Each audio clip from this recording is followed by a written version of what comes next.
আমার নাম শামিয়া। অনেক শিক্ষিত হওয়া সত্ত্বেও আমাকে বাধ্য হয়ে লোকের বাড়িতে কাজ করতে হতো, কারণ আমি খুব গরিব ঘরের মেয়ে ছিলাম।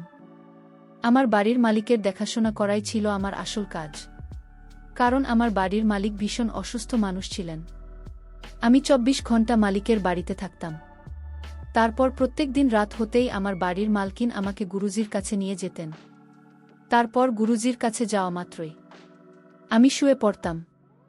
তারপর সকালবেলা যখন আমার ঘুম ভাঙে তখন আমার জামাকাপড় ও চুল এলোমেলো হয়ে থাক।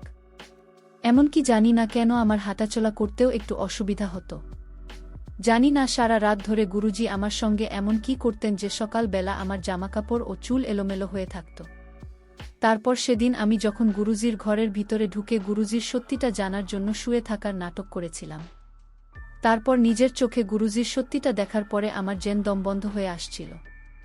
আসলে আমি গরিব ঘরের মেয়ে হলেও ভীষণ সুন্দরী ও শিক্ষিত ছিলাম, কিন্তু তা সত্ত্বেও আমার কপালে সরকারি চাকরি জোটেনি। তাই আমি বাধ্য হয়ে শহরে এসেছিলাম। আমার এক বান্ধবীর কাছে ভেবেছিলাম এতগুলো ডিগ্রি অর্জন করার পরেও যদি কোনো কাজে নিযুক্ত হতে না পারি তাহলে তো এত দিনের পড়াশোনা ব্যর্থ হবে, তাই বাধ্য হয়ে গ্রাম থেকে শহরে এসেছিলাম। শহরে আসার পরে আমার একটা বাড়িতে চাকরিও লেগেছিল এবং তারা বিশাল ধনী ছিল। সেদিন প্রথম আমি যখন আমার বান্ধবীকে সঙ্গে করে মালকিনের বাড়িতে যাই, তখন বাড়ির ভিতরে ঢোকামাত্রই তো আমার চোখ দুইটা বড় হয়ে যায়, কারণ বাড়ির বাইরেটা যতটা সুন্দর ছিল, বাড়ির ভেতরটা তার চাইতে অনেক বেশি সুন্দর ছিল এবং বাড়িতে ঢোকা মাত্রই মনে হচ্ছিল যেন আমি কোনো রাজপ্রাসাদে ঢুকে পড়েছি। তারপর বাড়িতে ঢোকা মাত্র আমি যখন পুরো বাড়িটা ঘুরে ঘুরে দেখছিলাম তখন ওই সময়ে বাড়ির একটা কাজের লোক আমাকে এসে বলল, আপনি কি সানিয়া ম্যাডাম? আমি তখন একা যে লোকটাকে মাথা নাড়িয়ে হ্যাঁ বলেছিলাম। তারপর ওর কাজের লোকটা আমাকে একটা জায়গায় বসতে বলেছিলেন এবং মালিকের জন্য অপেক্ষা করতে বলেছিল। তারপর কিছুক্ষণ বসে থাকার পরে যখন মালকিন আমার সামনে এলেন, তখন উনাকে দেখে তো আমি প্রথমে একটু ঘাবড়ে গিয়েছিলাম। তারপর উনি আমাকে বললেন, শামিয়া, আর তুমি যদি আমার বাড়িতে কাজ করতে চাও তাহলে তোমাকে কিন্তু ২৪ ঘন্টা আমার বাড়িতে থাকতে হবে এবং তোমাকে ৩০,০০০ টাকা করে মাইনে দেব। ৩০,০০০ টাকা মাইনে শুনে তো আমি কাজ করতে রাজি হয়েছিলাম, তাও আবার এটা জেনেই যে আমাকে সেখানে কি কাজ করতে হবে। আসলে আমি এটা জানতাম না যে মালকিন আমাকে কি কাজের জন্য নিজের বাড়িতে ডেকেছিলেন। তারপর আমি যখন কাজের কথা জিজ্ঞেস করলাম তখন উনি আমাকে বললেন, কাজ করার আগে নাকি তাদের বাড়ির জিনিস গুরুজি আছেন, উনি আমাকে দেখবেন, তারপরে উনি যদি আমাকে পছন্দ করেন তাহলে নাকি আমি বাড়িতে কাজ করতে পারব। বলে আমি তো এই বাড়িতে কাজ করার জন্য রাজি হয়ে গিয়েছিলাম, কারণ মালিক বলেছিলেন মালিক নাকি অসুস্থ আছেন এবং সারাদিন উনার দেখাশোনা করার দায়িত্ব হচ্ছে আমার কাজ। তারপর মালকিনের কথা অনুযায়ী আমি যখন গুরুজির জন্য অপেক্ষা করছিলাম তখন দেখলাম একটা লম্বা চওড়া মানুষ যিনি ধুতি পরেছিলেন এবং উনার গায়ে একটা সাদা রঙের চাদর ছিল। তারপর উনি যখন আমার সামনে আসেন তখন মার্কিন আমার হাত ধরে গুরুজির কাছে নিয়ে এসে বললেন, গুরুজি, এই মেয়েটা হচ্ছে শামিয়া এবং স্বামী অনেক শিক্ষিত, যার জন্য আমি এই মেয়েটাকে আমার স্বামীর দেখাশোনার জন্য পছন্দ করেছি। এবার আপনি দেখে বলেন যে স্বামী আমাদের বাড়িতে রাখা ঠিক হবে কিনা। এ সময় জানি না কেন ওই গুরুজিকে দেখার পরে আমার মনে একটা অন্যরকম অনুভূতি এসেছিল। আমি তো এটাই বিশ্বাস করতে পারছিলাম না যে এত বড়লোক হওয়া সত্ত্বেও তারা কিভাবে কুসংস্কার ও অন্ধবিশ্বাসে বিশ্বাসী ছিল। তারপর মালকিনের কথা অনুযায়ী আমি যখন গুরুজির সামনে গিয়ে দাঁড়ালাম তখন উনি আমাকে বললেন, এই যে মেয়ে, তোমার হাতটা সামনে ধরো। গুরুজির কথা শুনে আমি যখন ভয়ে ভয়ে নিজের হাতটা সামনে ধরলাম তখন উনি নিজের ২ হাত দিয়ে আমার ডান ধরে নিজের ২ চোখ বন্ধ করে বিড়বিড় করে কিছু একটা বলতে লাগলেন। আরে তারপর চোখ খুলে আমার মাথায় হাত রেখে মালকিনের দিকে তাকিয়ে বললেন, স্বামীকেই বাড়িতে রাখলে খুব ভালো হবে, কারণ এই মেয়েটা এই বাড়ির জন্য খুব লক্ষণ। তারপর গুরুজির কথা শুনে তো মালকিন অনেক খুশি হয়ে মালিকের সঙ্গে দেখা করানোর জন্য আমাকে উপরের ঘরে নিয়ে গিয়েছিলেন। তারপর উপরের ঘরে গিয়ে যখন মালিককে দেখলাম তখন ওনাকে ওই অবস্থায় দেখে তো আমার একটু খানিক হলেও খুব কষ্ট হয়েছিল, কারণ উনি তো পক্ষাঘাতগ্রস্ত অবস্থায় একটা হুইল চেয়ারে বসেছিলেন। উনার তো নিজে থেকে কিছু করার ক্ষমতা ছিল না, তাই মালকিন আমাকে বলেছিলেন উনার খাওয়া দাওয়া থেকে শুরু করে বাকি সমস্ত কাজ কিন্তু আমাকেই করতে হবে এবং যার বিনিময়ে উনি আমাকে ৩০,০০০ টাকা দিবেন। মালিককে দেখার পরে আমি ওই বাড়িতে কাজ করতে খুশি খুশি হয়ে রাজি হয়েছিলাম। কিন্তু ওই বাড়িতে প্রথম দিন রাতেই কিন্তু আমার সঙ্গে কিছু ঘটনা ঘটেছিল। আসলে আমি যখন মালকিনের কাছে মালিকের রকম অবস্থার কারণ জানতে চেয়েছিলাম, তখন মালকিন বলেছিলেন যে গত 7 মাস আগেই নাকি ওনার 27 বছরের তরুণ ছেলে অ্যাক্সিডেন্টে মারা গেছে এবং তার শোকে নাকি মালিকপক্ষ গ্রস্ত হয়ে গেছেন। ওটা শুনে তো আমারও ভীষণ খারাপ লেগেছিল। আমার যেহেতু ওই ঘরের 24 ঘন্টার কাজ ছিল, তাই মালকিন আমাকে মালিকের পাশের ঘরে থাকতে দিয়েছিলেন। কিন্তু সেদিন রাত্রিবেলা আমি যখন নিজের ঘরে শুয়েছিলাম, তখন অর্ধেক রাতে মনে হলো কেউ যেন আমাকে বাজেভাবে ছোঁয়ার চেষ্টা করছে। তারপর আমি যখন ঘাবড়ে গিয়ে ঘরের লাইটটা অন করি, তখন দেখলাম ঘরের ভেতরে তো কেউ ছিল না। আমি তখন ভয় পেয়ে ঘর থেকে বাইরে বেরোতে আমার গুরুজির সঙ্গে অনেক জোরে ধাক্কা লাগে। গুরুজি তখন আমাকে অনেক বেশি ভয় পেতে দেখে বলেছিলেন, আরে সামিয়া, তোমার কি হয়েছে? এত রাতে তুমি এত বড় বাড়িতে একাই ঘুরে বেড়াচ্ছে কেন?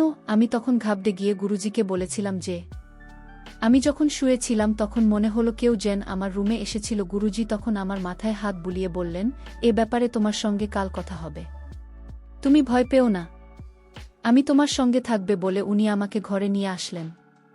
তারপর আমি চুপচাপ নিজের বিছানায় শুয়ে পড়েছিলাম এবং গুরুজি জানালার পাশে চেয়ারে বসে নিজের মালা দিয়ে মন্ত্র যোগ করেছিলেন।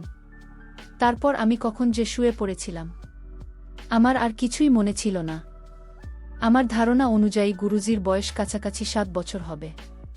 এদিকে আমার মালকিন কিন্তু প্রত্যেকটা ব্যাপারে গুরুজনের সঙ্গে আলোচনা করতেন এবং গুরু যে যা আদেশ দিতেন আমার মালকিন কিন্তু সেটাই করতেন। ওদিকে আমি খুব সৎভাবে নিজের কাজ করছিলাম। মালিককে সময় মতো খাবার খাওয়ানো, উনাকে ঠিকঠাকভাবে ওষুধ খাওয়ানো, সব কিছুই আমি সময়মত করতাম। ভেবেছিলাম মাসে 30,000 টাকা করে পেলে আমার সংসারের সব অভাব দূর হবে এবং আমার মায়ের একটা ভালো জায়গায় চিকিৎসাও করাতে পারব। আসলে আমার মা খুব অসুস্থ ছিল এবং গ্রামে আমার দাদা ও বৌদি মায়ের খেয়াল রাখত। এদিকে আমি ভেবেছিলাম শহরে কাজকর্ম করে যে টাকা পাব, সেই টাকাগুলো আমার মাকে পাঠিয়ে দেব।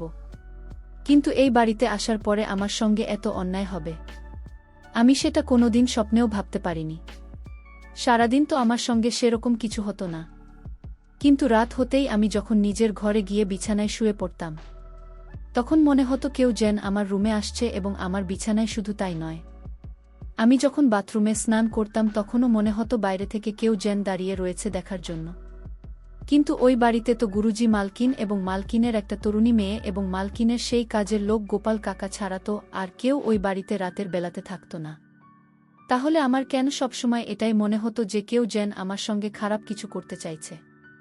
আসলে মালকিনের বাড়িতে আরও যে 4-5টা কাজের লোক ছিল, তারা কিন্তু সারাদিন কাজকর্ম করে দুপুরের পরে নিজের বাড়িতে চলে যেত, তাই আমার কিন্তু তাদের উপরে কোনো সন্দেহ হয়নি। এদিকে গোপাল ও কাকা তো সব সময় রান্নাঘরে ব্যস্ত থাকত, তাহলে কি আমার পিছু করত? এদিকে আমি তো স্বপ্নেও ভাবতে পারিনি যে আমি যাকে কোনোদিন সন্দেহ করিনি সেই লোকটাই তো আমাকে অন্য নজরে দেখত। আসলে প্রথম দিন রাতে আমার সঙ্গে ওই ঘটনা হওয়ার পরে গুরুজি আমার ভীষণ খেয়াল রাখত, কিন্তু তাও আমি কখনোই গুরুজির কথার উপরে অন্ধ বিশ্বাস করতে পারিনি। কিন্তু কিছুক্ষণের জন্য হলেও মানুষ হিসেবে আমি তো ওনাকে খুব ভদ্র ভেবেছিলাম। কিন্তু আমি তো স্বপ্নেও ভাবতে পারিনি যে এই গুরুজি আমাকে ও আমার মালকিনকে এভাবে ঠকাবে। আমার মালকিন কিন্তু তার ছেলের মৃত্যুর শোকে মানসিকভাবে অসুস্থ হয়ে পড়েছিল, তাই গুরুজি যা বলত আমার মালকিন কিন্তু চোখ বন্ধ করে সেটাই করত। এক কথায় বলতে গেলে মাল কিন্তু গুরুজির অন্ধভক্ত ছিলেন। কিন্তু প্রত্যেক দিন রাতে আমার মনে হতো কেউ যেন সবসময় আমার উপর লক্ষ্য রাখে। তাই আমি রাত্রিবেলা যখন ঘরে ঘুমোতে আসতাম তখন কিন্তু ভয়ে ঘরের ভিতর থেকে জানালা দরজা সব কিছুই কিন্তু বন্ধ করে গায়ে চাদর মুড়ি দিয়ে শুয়ে পড়তাম। কিন্তু সকাল হতেই জানি না কেন আমার চুলগুলো এলোমেলো হয়ে থাকত। আমি যখন হাঁটাচলা করতাম তখন আমার কিন্তু ব্যথা করত। আমি তো এটা বুঝতে পারতাম না যে প্রত্যেক দিন রাতে আমি সুস্থ হয়ে শুয়ে পড়তাম, কিন্তু সকাল হতে কেন আমার শরীর খুব দুর্বল মনে হতো এবং বাধ্য হয়েই কথাটা আমি মালকিনের সঙ্গে আলোচনা করেছিলাম যে প্রত্যেক দিন রাতে আমার মনে হয় কেউ যেন আমাকে কিছু করার চেষ্টা করতেন। তখন গুরুজি আমাকে ও মালকিনকে বলেছিলেন মালিকের ছেলের আত্মা নাকি আমাকে পছন্দ করেছে, আর তাই প্রতিদিন রাতে আমার রুমে ঢুকে তার জন্য নাকি আমার জামা কাপড় এলোমেলো হয়ে থাকে এবং আমার চুলগুলো এলোমেলো হয়ে থাকে। আমি তখন গুরুজিকে পরিষ্কারভাবে বলেছিলাম যে আমি কিন্তু এসব কুসংস্কারে একদম বিশ্বাস করি না।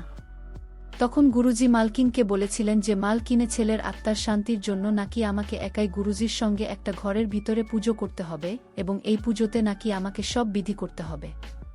আমি তখন গুরুজির কথা শুনে অনেকে রেগে গিয়ে মালকিনকে বলেছিলাম, ম্যাডাম আমি কিন্তু এসব করতেই বাড়িতে আসেন, আমি কিন্তু মালিকের সেবা করতেই বাড়িতে এসেছি, তাই আমি এসব পূজাপাঠ কোনো বিধি করতে পারব না, কারণ আমি এসব কুসংস্কারে বিশ্বাস করি না। আমার মালকিন তখন আমার কথা শুনে কেঁদে কেটে আমার হাত ধরে বলেছিল, দেখো স্বামী, আর শুধুমাত্র আমার ছেলের আত্মার শান্তির জন্য এবং একটা মায়ের মনে শান্তির জন্য তুমি গুরুজির কথা শোনো, আমি তোমার হাতে পায়ে ধরছি, তুমি এটার জন্য আমার কাছে যত টাকা চাইবেন আমি তোমাকে দিতে রাজি আছি। মালকিন কিন্তু এই বিধি করার জন্য আমার হাতে পায়ে ধরতে শুরু করেছিলেন। মালকিনের কাকুতি মিনতি দেখে আমি রাজি হয়েছিলাম, কিন্তু জানি না কেন আমার গুরুজির উপরে প্রথম থেকেই সন্দেহ হতে শুরু হয়েছিল, তাই আমি আগে থেকেই সতর্ক ছিলাম। তারপর সেদিন রাত্রিবেলা যখন গুরুজি আমাকে ওই অন্ধকার ঘরের ভিতরে নিয়ে আসে, তখন দেখি সেখানে পুজোর সামগ্রী আগে থেকেই রাখা ছিল, একটা অগ্নিকুণ্ড ছিল। তারপর গুরুজি আমাকে যখন অগ্নিকুণ্ডের সামনে বসে পূজা পাঠ শুরু করলেন, তখন কিছুক্ষণ পরেই কিন্তু আমাকে একটা মন্ত্র পাঠ করা জল পান করতে বললেন। তারপর আমি যখন ওই জলটা পান করলাম, তারপরে কিন্তু ধীরে ধীরে আমার মাথা একটু ভারী হতে লাগল এবং মনে হচ্ছিল আমি যেন চোখে আবছা দেখতে পাচ্ছি। তারপরে একটু একটু বুঝতে পারলাম যে তখন গুরুজি আমার এই অবস্থা দেখে বিছানায় নিয়ে শুয়ে দিল।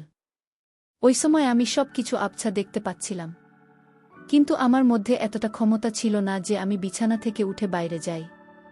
তারপর উনি আমার পাশে বসে আমার মুখের দিকে তাকিয়ে মুচকি হেসে বললেন, তোকে যেদিন প্রথম দেখেছিলাম সেদিনই তোকে পছন্দ করে ফেলেছিলাম। এই পুজো তো একটা বাহানা শুধুমাত্র তোকে কাছে পাওয়ার জন্য, কিন্তু কি করব আমরা যে নামে গুরুজি, তাই আমাদেরকে খুব সাবধানে কাজ করতে হয় যাতে আমাদের নামটা খারাপ না হয়। নাম খারাপ হয়ে গেলে তো এদের মতো ধনী ব্যক্তিদের কাছ থেকে তাদেরকে বোকা বানিয়ে টাকা আদায় করতে পারব না। শুধু টাকা দিয়ে তো মন ভরে না। বেন, ধন্যবাদ। একটু খেতেও তো হবে, আর আমাদেরও তো একটা ইচ্ছা আছে, আমাদের একটা চাহিদা আছে, তোকে দেখার পরে দ্বিগুণ হয়ে গেছে, তাই আমি আর নিজেকে আটকে রাখতে পারছি না। কি করব বাপি, মনটা মানছে না তো, তাই আজকে আমি খুব ভালো করে তোর সাথে। এই কথা বলে উনি যখন আমার দিকে এগিয়ে আসছেন, ঠিক তখনই পর্দার আড়াল থেকে গোপাল কাকা বেরিয়ে আসেন এবং উনি সবকিছু মোবাইলের মধ্যে রেকর্ড করেছিলেন। আসলে মালকিনের কাকুতি মিনতি দেখার পরে আমি পুজোতে বসতে রাজি হয়েছিলাম, কিন্তু আমার তো প্রথম দিন থেকে গুরুজির উপরে অনেক সন্দেহ হয়েছিল, তাই আমি গুরুজির সঙ্গে একাই বিধি করার আগে কিন্তু গোপাল কাকাকে সব কিছু বলে রেখেছিলাম এবং তাকে আমি আগে থেকেই গুরুজির ঘরের ভিতরে পর্দার আড়ালে লুকিয়ে থাকতে বলেছিলাম, কারণ গুরুজির আসল চেহারা আমি মালকিনকে দেখাতে চেয়েছিলাম যে উনি যে লোকটাকে অন্ধের মতো বিশ্বাস করেছিলেন উনি তো একজন বন্ধু ছিলেন। আমি তো বুঝতে পারি না এখনকার যুগে প্রত্যেকটা মানুষ এত শিক্ষিত হওয়া সত্ত্বেও কিভাবে এসব ভণ্ড বাবাদের মিথ্যের জালে ফেসে যায়। শুধু তাই নয়, মালিকের ছেলে মারা যাওয়ার পরে মালকিনকে তার মৃত ছেলে দোহাই দিয়ে ওই বলগুলো লক্ষ লক্ষ টাকা মালিকের কাছ থেকে আদায় করেছে। সেদিন ওই ভোট গুরু যখন নিজের মুখে সবকিছু স্বীকার করেছিল, তারপরে তার অজুহাত দেখানোর আর কোনো রাস্তা ছিল না। সেদিন ওই ভিডিওটি আমার মালকিনকে দেখেছিলাম এবং ভিডিওটি দেখার পরে মালকিনের গুরুজির উপর থেকে অন্ধভক্ত দূর হয়েছিল এবং উনি গুরুজিকে সেদিন ধাক্কা মেরে বাড়ি থেকে বের করে দিয়েছিলেন। প্রিয় বন্ধুরা, তোমাদের কাছে গল্পটি কেমন লাগলো তা অবশ্যই কমেন্ট করে জানাতে ভুলবেন না। আর এরকম নতুন নতুন গল্প পেতে আমার চ্যানেলটিকে সাবস্ক্রাইব করে পাশে থাক।